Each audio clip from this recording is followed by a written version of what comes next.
Good morning.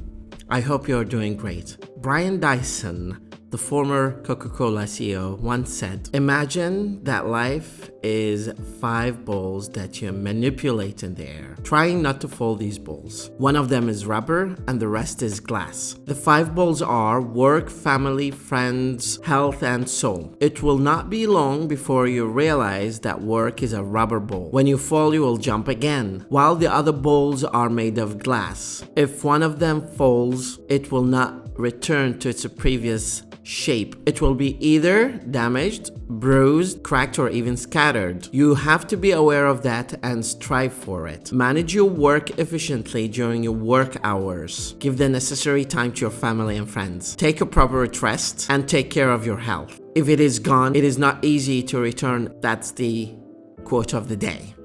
Have a wonderful day.